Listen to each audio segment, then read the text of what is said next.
एक बड़े महान ऋषि, महान सत्ता के साथ, एक पावर हाउस के साथ जो गाइड करे हमें। यूँ समझ ले, गुरु एक ऐसा आई सर्जन होता है जो संसार की जानकारियाँ हमें होती है, परम ज्ञान नहीं होता। जीवन क्या है, जीवन तत्व का रहस्य क्या है, आत्मा क्या है, ईश्वर क्या है, प्रकृति, जीव और ब्रह्म का अंतर संबंध क्या है, ये गुरु बताता है।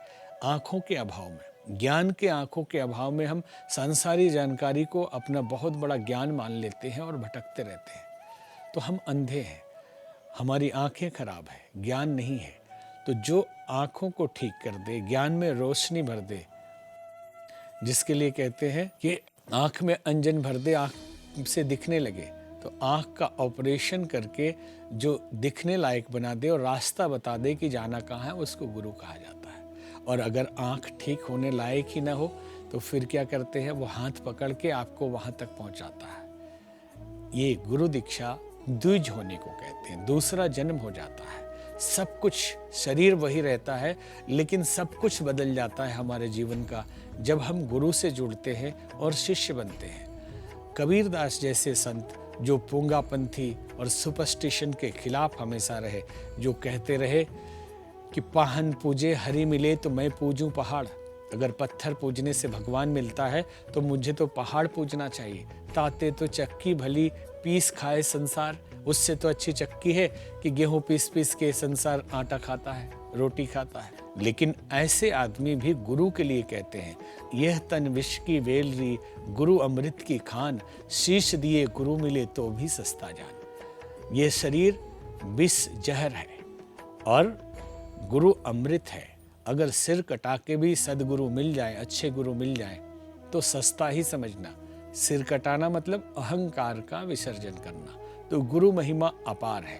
कोई भी नरेंद्र स्वामी विवेकानंद नहीं बन सकता बिना रामकृष्ण परमहंस की कृपा के। गुरु की कृपा से नरेंद्र विश्वविख्यात स्वामी विवेकानंद बन गए। गुरु की कृपा से प्राणनाथ महान बन गए, छत्रसाल महान बन गए गुरु प्राणनाथ की कृपा से। गुरु नाम रामानंद की परंपरा अद्भुत है। जिनके शिष्य हुए कबीर, जिनके शिष्य हुए रैदास, जिनके शिष्य हुए संत पीपा, संत दादू, ऐसे एक संतों की श्रृंखला है जो गुरु की कृपा से हुए। गोरखनाथ बने इतने बड़े चमत्कारी संत, उनके गुरु मत्स्येंद्रनाथ की कृपा से। पूरे भारतीय संस्कृति में गुरु शिष्यों की अद्भुत परंपरा है जो संस्कार के रूप में हमें मिलती है। आज लोगों ने भुला दिया। लोगों से पूछे, आपकी दीक्षा हुई है, ये क्या होता है? दीक्षा, इसी को नामदान, इसी को मंत्र लेना, इसी को सिख होना, इसी को शिष्य बनना कहते हैं। इसलिए समय रहते अपने किसी ऋषि मुनि साधु संत से दीक्षा लेना चाहिए, मंत्र लेना चाहिए, तो आपका जीवन बदलेगा। अन्यथा सामान्य परंपरा में लोग कहते हैं हमारे यहाँ तो विवाह में ही हो जाता है जनेऊ और दीक्षा एक साथ। कैसे? क्योंकि बिना द्विज हुए आप हवन नहीं कर सकते, बिना द्विज हुए आप दान नहीं कर सकते, दान का पुण्य नहीं मिलने वाला है। कोई आपका गुरु होना चाहिए, और वो भी गुरु साधारण पूजा कराने वाला पंडित नहीं, साधारण अपने को कहने वाला आचार्य नहीं, कोई साधु होना चाहिए, कोई ऋषि मुनि तपस्वी होना चाहिए जो शिष्य के पापों को जलाने की तपस्या उसके पास हो, उसके पास शक्ति और क्षमता हो, वो आपको ज्ञान देगा। और जो स्वयं संसार में धर्म को बिजनेस बना के चल रहा है, उससे रोजी रोटी में लगा हुआ है, वो आपको अगर दीक्षा दे भी दे तो वो आपका कल्याण कैसे कर पाएगा? इसलिए समय रहते, नहीं तो आज क्या हो रहा है, विवाह होना है, हवन करना है, द्विज हुए बिना हो नहीं सकते, कन्यादान करना है, नहीं कर सकते तो कोर्ट के ऊपर ही जनेऊ पहना दिया, कान में मंत्र फूंक दिए, हो गया। इन चिन्ह परिपाटी को केवल हम क्यों पालन करें? हम समय रहते जागें। कहते हैं समय रहते जगो साथी, न किंचित देर हो जाए, सजाते ही रहे दीपक की जब तक भोर हो जाए। ये रात तक दिया ही सजाते रहेंगे, अंधेरे में ही जीते रहेंगे? जला लो भाई, जो समय है समय पे ही जला लीजिए। तो इस तरह से गुरु दीक्षा और उसी के साथ जुड़ा हुआ था यज्ञोपवीत संस्कार। यज्ञोपवीत क्या है? जिसे हम जनेऊ संस्कार कहते हैं। आज कुछ ब्राह्मण परिवार ही जनेऊ पहनते हैं, बाकी लोगों ने छोड़ दिया। भारतीय संस्कृति के प्रतीक जनेऊ और चोटी, शिखा जिसे कहते हैं, यज्ञोपवीत क्यों करते थे? ये क्या है? प्राचीन काल में, वैदिक काल में, जब कोई देवी देवता का अस्तित्व नहीं था, ये जितने हमारे 33 कोटि देवता दिखाई दे रहे हैं, इनका अस्तित्व है, क्योंकि ये ऊर्जा है, ये शक्ति है। इनको प्रकट किया ऋषियों ने और इनकी अनुभूति की और समाज में पहुंचाया, ये बहुत बाद में। हम कह सकते हैं ऐतिहासिक दृष्टि से 200 बीसी और 300 बीसी के काल है पुराणों का। ये पुराणों से उत्पन्न हुए देवता। वेदों में इनकी परंपरा वसुओं के रूप में, रुद्र के रूप में, क्षेत्रपालों के रूप में, अग्नि देवता, वरुण देवता, वायु देवता, प्रकृति के रूप में हम पूजन करते थे। ईश्वर को निराकार ही मानते थे, परंतु निराकार ईश्वर को सब पकड़ नहीं सकते। साधारण बच्चा कैसे पढ़ पाएगा, इसलिए उसके लिए सिखाया जाता A for apple, B for ball. उसी तरह परमात्मा समझाने के लिए कुछ प्रतीक चाहिए। तो ऋषियों ने कहा शरीर भगवान का मंदिर है और शरीर रूपी भगवान के मंदिर में यज्ञोपवीत रूपी मूर्ति, प्रतिमा की स्थापना करिए। तो ये कौन से भगवान की मूर्ति होगी? तो बोले गायत्री की मूर्ति है। जो जनेऊ पहनते हैं वो जानते हैं कि एक जो गांठ उसमें होता है वो है ओम, 3 गांठें होती है वो है भूर भुवा स्वः। 3 धागे होते हैं गायत्री के, 3 चरण। पहला धागा तत्सवितुर्वरेण्यम, दूसरा धागा भर्गो देवस्य धीमहि और तीसरा धागा धियो यो नः प्रचोदयात्। और एक धागे को खोलेंगे तो उसमें 3 धागा मिलेगा, तत्सवितुर्वरेण्यम। दूसरे को खोलेंगे तो उसमें भी 3 मिलेगा, भर्गो देवस्य धीमहि। और तीसरे को खोलेंगे तो उसमें 3 मिलेगा, धियो यो नः प्रचोदयात्। ये 3 चरण और ये 9 अक्षर इसके। इस तरह से ये मूर्ति बनाएगी। और कहा जिस दिन से शरीर पे यज्ञोपवीत की स्थापना हो गई, आप आज से गलत काम नहीं करेंगे और आज से गायत्री मंत्र जपने के अधिकारी हो गए। क्योंकि गायत्री मंत्र भारतीय संस्कृति का वो तत्व है जो पूरे ब्रह्मांड की शक्ति को आपके अंदर भर देता है। सूर्य की समस्त ऊर्जा को एक साधक गायत्री मंत्र जप के अपने अंदर समाहित कर सकता है। इस संसार में जो कुछ आप पाना चाहें इस मंत्र के द्वारा पा सकते हैं। जो तंत्र से, यंत्र से, योग से, हर विद्या से जो प्राप्त किया जाता है, एकमात्र गायत्री मंत्र से उसे पाया जा सकता है। संसार में हम भौतिक वस्तुओं की मांग करते हैं, अलग अलग देवी देवताओं के पास भटकते हैं। वेद कहता है, अथर्ववेद, ओम स्तुता मया वरदा वेद माता प्रचोदयन्तम पावमानी दुजानाम आयु प्राणम प्रजाम पशुम कीर्तिम द्रविणम ब्रह्मवर्चसम मह्यम दत्वा व्रजत ब्रह्मलोकम। गायत्री मंत्र जपने वाले को क्या मिलता है? द्विजानाम, द्विज संस्कार जो हुआ वो गायत्री मंत्र से ही फलित होगा। द्विज का मतलब दूसरा जन्म हो गया, सब कॉन्शियस पूरा क्लीन हो गया। आप जो भटकते हैं कि ग्रह खराब हो गए, शनि खराब हो गया, प्रारब्ध खराब हो गया, पूर्व जन्म के कर्म खराब है, पितर दोष लगा हुआ है, काल सर्प योग हो गया है, ये सब कुछ नहीं, सब कॉन्शियस पे जन्म जन्म के चढ़े हुए वो धूल है, मिट्टी है, मैल है जो आपको परेशान कर रहा है। और गायत्री मंत्र उसे क्लीन कर देता है, उसे स्वच्छ कर देता है, पवित्र कर देता है और हम द्विज हो जाते हैं।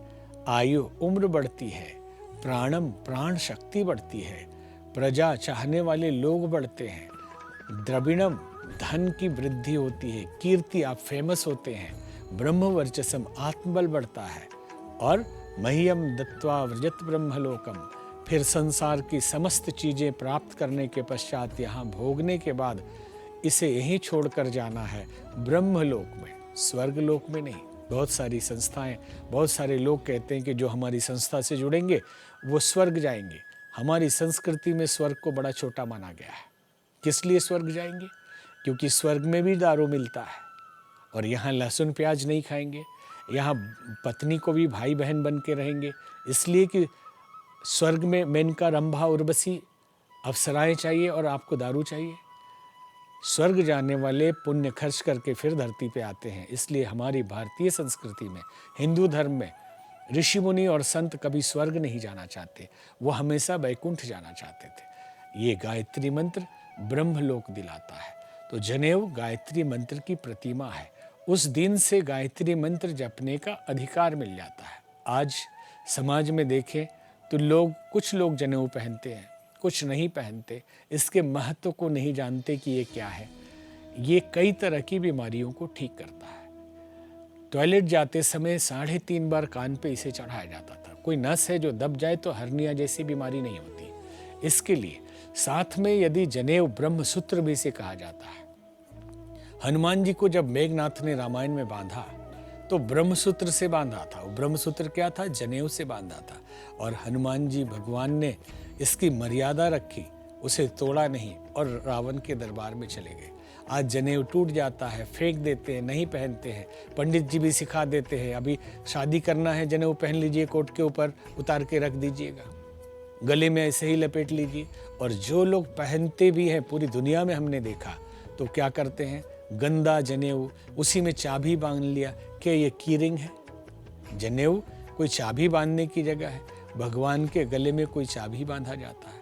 इसलिए अपने संस्कृति को समझिए, उसका अपमान मत होने दीजिए और बच्चों का जनेऊ करवाइए, उसका संस्कार कराइए। तो ये जनेऊ संस्कार यज्ञोपवीत। इसके बाद विद्यार्थी पढ़ता था, वेद का अभ्यास कराया जाता था। वेद 4 संहिता है और वेद का मतलब ज्ञान होता है। इसलिए आप कहेंगे ऋग्वेद संहिता, यजुर्वेद संहिता, सामवेद संहिता, अथर्ववेद संहिता। और वेद तो ज्ञान होता है, जो परम ज्ञान है उसी को वेद कहा जाता है। उसे संग्रहित संहिता के रूप में ज्ञान को डाला गया, तो उसका अभ्यास कराया जाता। जब बड़े हो गए, गृहस्थी में प्रवेश करना है, तो विवाह संस्कार होता था। विवाह एक अद्भुत संस्कार है। 2 शरीर एक आत्मा, ये कहा जाता है। भारतीय संस्कृति में विवाह केवल उत्सव नहीं, विवाह 2 एग्रीमेंट नहीं, विवाह 2 परिवारों का संबंध और 2 शरीर एक आत्मा का मिलन है। इसलिए हमारी संस्कृति में 7 जन्म के लिए फेरे लेते हैं, 7 फेरे लेते हैं। 7 का बड़ा महत्व है, क्योंकि हमारी संस्कृति में आप देखेंगे संगीत के 7 सुर, सूर्य भगवान के 7 किरणें, 7 रंग, हफ्ते में 7 दिन, शरीर के अंदर 7 चक्र, धरती पे 7 कॉन्टिनेंट, 7 कॉन्टिनेंट, 7 द्वीप, सब 7 का है। इसलिए 7 फेरे लेते थे, 7 जन्म के लिए फेरे लेते थे, 7 वचन, 7 संकल्प करते थे कि पति पत्नी मिलके रहेंगे, एक आत्मा 2 शरीर की तरह रहेंगे। पति के अपाहिज हो जाने पे भी पत्नी साथ नहीं छोड़ेगी, पत्नी के बीमार या निर्धन हो जाने पे भी पति साथ नहीं छोड़ेगा। दोनों मिलजुल के रहेंगे, परिवार का पालन पोषण करेंगे, बच्चों में संस्कार देंगे, राष्ट्र के लिए जिएंगे। ऐसे कुछ संकल्प कराए जाते थे। लेकिन समस्या आज क्या हो गई? समस्या ये हो गई कि पश्चिमी सभ्यता का इतना बुरा कुप्रभाव पड़ा हमारी संस्कृति के अनुयायियों के ऊपर, लोगों के ऊपर, कि उन्होंने उनको फॉलो करना शुरू किया। वो फॉलो करना क्या है? लिविंग रिलेशन, शादी से पहले ही रिलेशन। शादी एक संस्कार है, विवाह एक संस्कार है। ये केवल काम के लिए, सेक्स के लिए विवाह नहीं होता। परिवार बढ़ाने के लिए, समाज में जीने के लिए 2 व्यक्ति, एक स्त्री एक पुरुष मिलके साथ में धर्म पथ पे आगे बढ़ेंगे, इसके लिए विवाह किया जाता था। लेकिन शादी से पहले रहने लगे, शादी से पहले रिलेशन टूट भी गया, विवाह से पहले बच्चा हो भी गया। इंग्लैंड में हमने कई जगह देखा, महिला को लेके आए, पैर छूइए, बाबा आशीर्वाद दीजिए, ये कौन है? मेरी बहू है। शादी कब हुई? बोले अभी शादी होगी अगले साल। ये कैसी बहू है भाई? विवाह संस्कार हुआ नहीं और बहू है। एक लेके आए बच्चे को भी, बोले ये हमारा पोता है। विवाह कब हुआ? अभी विवाह नहीं हुआ है, अभी बच्चा भी बारात में जाएगा। ये पहले लोग चुटकुला सुनाते थे कि अपने बाप के बारात में बेटा भी गया। आज हो रहा है। एक अमेरिका में महिला मिली जिसने कहा कि हमने सुना है आपके यहाँ एक ही विवाह करके रहते हैं। हमने कहा हाँ, आपके यहाँ? बोले हमारा ये 8वां विवाह हो चुका है। बच्चे कुछ उसके साथ, कुछ उसके साथ इधर उधर भटक रहे हैं। यह हमारी संस्कृति में नहीं। 2 शरीर एक आत्मा मिलकर एक नए आत्मा को बुलाते हैं धरती पे, उसको संस्कार देते हैं, उनको सिखाते हैं, उनका निर्माण करते हैं और मिलजुल के रहने की ये परंपरा थी।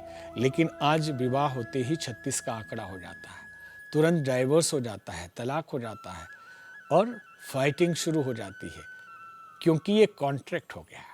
कागज पे साइन किया तो अब शादी है, दूसरे कागज पे साइन कर दिया तो डाइवोर्स है, संबंध खत्म हो गए। और जो रिलेशन होते हैं पश्चिमी सभ्यता के भाषा के आधार पे, तो जो बना उधर का तो brother in law, sister in law, ये कानूनी सब हो गए। तो विवाह संस्कार है, विवाह कोई कॉन्ट्रैक्ट नहीं है। इसलिए विवाह की गरिमा को इतना पैसा खर्च करते हैं आप उत्सव मनाने में, किस लिए? कि दो मिलके एक साथ रह सकेंगे। तो इसे बचा के रखें, विवाह को संस्कार की तरह माने, और अगर इसे भारतीय संस्कृति के उस महान परंपरा का अंग मानकर, संस्कार मानकर चलेंगे तो जीवन सुखी रहेगा, कभी भी डाइवोर्स नहीं होगा, तलाक नहीं होगा, और बच्चे भी सुखी रहेंगे। एक जगह इंग्लैंड में गए, एक छोटी सी बच्ची आई, उसने कहा अंकल कल मेरी माँ का विवाह होने वाला है और 2 भाई आने वाले हैं। तो दुकानदार ने मजाक किया हमसे, कहने लगा, ये 25 साल पहले की बात है, कि बाय 1 गेट 2 फ्री, कि एक से शादी करेंगे 2 साथ में बच्चे आने वाले हैं। हमारी संस्कृति ये नहीं है। हमारी संस्कृति ये है कि 2 परिवार मिलते हैं, उनके संबंध होते हैं, उनका रिलेशन होता है, और 2 शरीर मिलते हैं, फिर नए शरीर का निर्माण करते हैं, राष्ट्र निर्माण के लिए, देश के लिए, और नए आत्मा का आवाहन करते हैं। मिलजुल के धर्म के पथ पर अपनी जिंदगी को सुगम सरल बनाने के लिए 2 लोग एक साथ चलते हैं, लड़ते नहीं हैं। ये संस्कार था। विवाह के पश्चात जो संस्कार आता है वो अंत्येष्टि ही है, लेकिन उसे हम बीच में एक संन्यास परंपरा भी मान सकते हैं कि जब आपने गृहस्थी पूरी कर ली तो आपको धर्म के पथ पे चलने के लिए संन्यास लेना चाहिए, संन्यास धर्म का पालन करना चाहिए। और आखिरी संस्कार है अंत्येष्टि, मृत्यु संस्कार, मरने के बाद। क्योंकि जन्म लेने से, इस धरती पे आने से पहले से, गर्भधारण से संस्कार प्रारंभ होता है, और मरने के बाद शरीर छूटने से, उससे भी हम भारतीय संस्कृति में संस्कार ही कहते हैं। तो मरनी संस्कार, जिसे अंत्येष्टि संस्कार कहते हैं, कि जब मर गए तो वो भी एक यज्ञ है, और उसको यज्ञ की तरह मनाया जाए।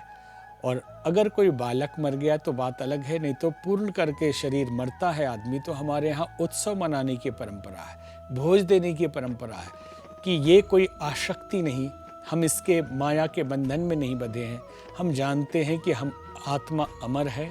नैनम छिन्दन्ति शस्त्राणि नैनम दहति पावका न शयनम क्लेदयन्त्यापो न शोष्यति मारुता। हमें हवा सुखा नहीं सकती, जल गीला नहीं कर सकता, और शस्त्र अस्त्र काट नहीं सकते। हम आत्मा हैं।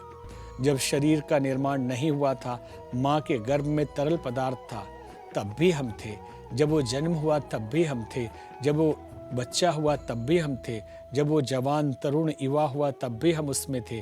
और जब वो बूढ़ा हुआ तब भी हम थे। और जब ये शरीर छूट गया तब भी हम हैं। इसलिए शरीर में आने और शरीर छोड़ने तक के इस पूरे परंपरा को 16 संस्कारों के रूप में मनाया जाता है। तो अंत्येष्टि इसलिए दूसरों के शिक्षण लेने के लिए भी कि ये शरीर नाशवान है, आए हैं तो यहाँ भले ही आप भवन बना लें, बिल्डिंग बना लें, बंगलो खरीद लें, कार खरीद लें, इस शरीर के लिए, लेकिन इतना ख्याल रखना कि ये शरीर किस लिए, क्योंकि इस शरीर को एक दिन जाना है। आए हैं सो जाएंगे, राजा रंग फकीर, एक सिंहासन चल चले, एक बंधे जंजीर। आए हैं तो कुछ अच्छे काम करके जाएं, क्योंकि युग युग तक जग याद करे, तुम ऐसे कर्म करो, कर्म में ऐसे मर्म भरो। क्या भरोसा जिंदगी का, साथ देती नहीं है किसी का। सांस रुक जाए चलते चलते, सम्मा बुझ जाए जलते जलते, दम निकल जाए रोशनी का, क्या भरोसा जिंदगी का। 16 संस्कारों को हमने संक्षेप में आपको संकेत किया। भारतीय संस्कृति की गरिमा बनाए रखें। ईश्वर की बड़ी कृपा है कि आपका जन्म हिंदू धर्म में या भारतीय संस्कृति में हुआ है, जिसके कारण आप अपने आत्म तत्व को जागृत कर सकते हैं, जीवन लक्ष्य पा सकते हैं। ईश्वरीय कृपा से ये संभव है, नहीं तो जन्म तो बड़ा एक्सीडेंटल जैसा है। आप सबको बहुत बहुत धन्यवाद, बहुत आशीर्वाद।